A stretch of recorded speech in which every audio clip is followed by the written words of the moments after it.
بسم اللہ الرحمن الرحیم اللہ کے نام سے شروع جو نہایت مہربان ہمیشہ رحم فرمانے والا ہے۔ قل یا ایھا الکافرون لا اعبد ما تعبدون ولا انتم عابدون ما اعبد۔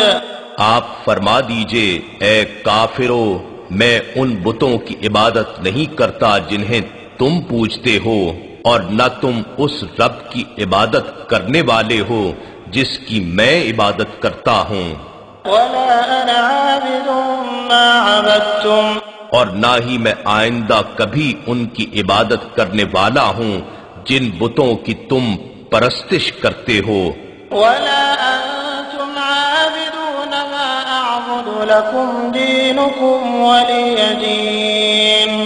اور نہ ہی تم اس کی عبادت کرنے والے ہو جس رب کی میں عبادت کرتا ہوں، سو تمہارا دین تمہارے لیے اور میرا دین میرے لیے ہے۔